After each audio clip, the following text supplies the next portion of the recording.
Before we delve into the details of the House package, let's just remind ourselves and everybody just how bad this problem already is before we get to anything else that might happen. One thing I learned in the military about officers, they love charts and colors. If you give them a PowerPoint with a lot of charts, numbers, and colors, you get promoted.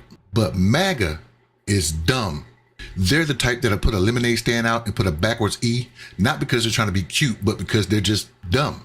So let's give them charts and colors to hopefully show them what's about to happen to their money. So here's the federal budget deficit going back to 2018. And you can see we were down here in the $500 billion.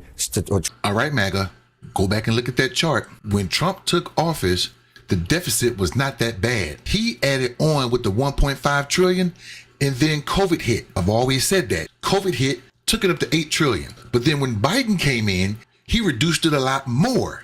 It wasn't to where we wanted it to be, but it was okay. Then inflation started to rise just a little. That's when you get the argument about the price of eggs. And then he was gone. So now let's look into the future. But now it is on this relentless rise, and these are projections, the green bars, going all the way out here to over $2.5 trillion of deficits a year. This is not how it is supposed to work. When things are relatively good and the economy is growing, we should be having a lower deficit and saving our firepower to use when we have a problem. That's not what's happening here at the moment, even before you get to any of the president's new proposals. What you earn and what you owe, that number is the deficit. You do deficit spending during things like the Great Depression, the Great Recession, when you have like major wars. You don't do deficit spending when times are good. That, of course, has led to a lot more debt.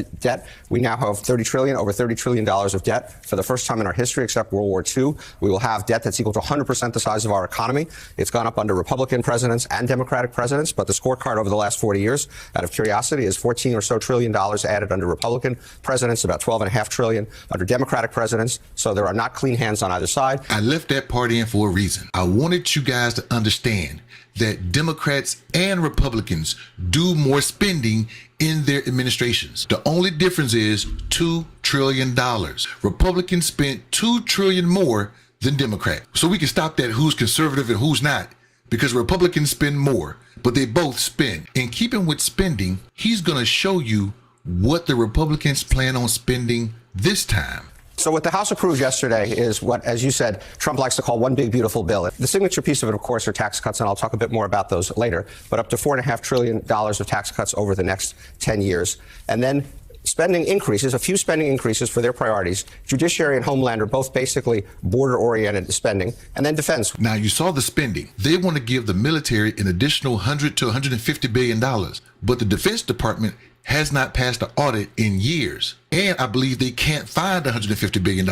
So if they can't find 150, why are you trying to give them another 100? Let's go to what they plan on taking in order to pay for those three things. The Energy Commerce Committee is tasked with cutting $880 billion worth of spending. It's expected that that could be heavily out of Medicaid, like food stamps that he's talking about cutting as much as 20%. The House talking about cutting as much as 20% of. Red states actually get a disproportionate amount of this money. Student loans, another big target, could cut about 10% out of student loans. And then there's another $500 billion of unspecified spending. 62 of it would be what's called oversight. Those are federal pensions. So he's talking about cutting, they're talking about cutting $50 billion out of federal pensions. Medicaid, food stamps, financial loans for students, and federal workers' retirements.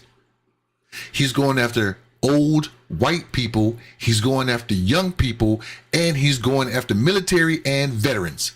Everything that MAGA loves. And the man said red states get more food stamps than any other states in the union. And let me let you in on a little secret, MAGA. Trump has always said they're not going to touch Medicaid or Medicare, but he's going to sign whatever Congress gives him because he got to pass it. And the Congress say, hey, this is what I can give you. Take it or leave it. He's going to take it. And guess what? The administration, which says it's going to reduce the deficit, actually has a plan to increase the deficit by $2.8 trillion over the next 10 years. The $4 trillion they're trying to spend, they're going to reduce it by taking your entitlements. And still, they're going to increase the debt by $2.8 trillion. And we haven't even got to the no tax on tip stuff. So let's go to that. The other challenge they're going to have, which is going to be a little bit fun if the stakes weren't so high, a little bit fun to watch, is that They've got this $4.5 trillion for tax cuts in this budget plan, as I said.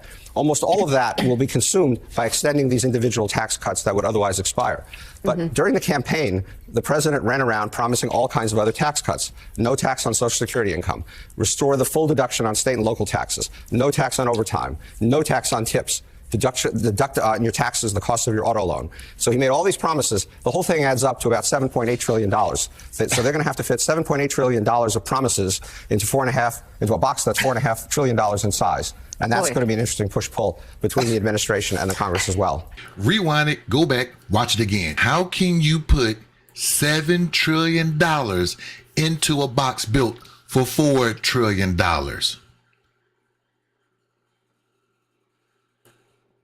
There's no cuts. There's no jump scares. I'm just waiting on you to answer, Maga.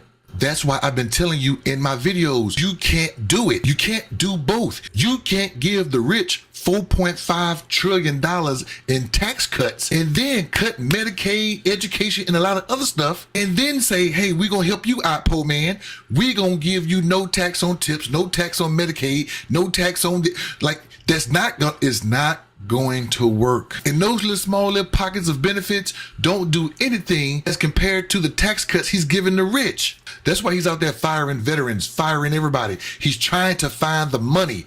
And just today, the Secretary of Defense is trying to fire generals and trying to get the military to cut the budget by $400 billion.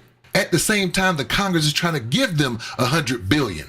MAGA, make it make sense. It can't be done. Yeah, they're going to sign the bill, but watch how bad inflation gets. Watch how bad the deficit gets. And he can't blame nobody after a while. What do you think?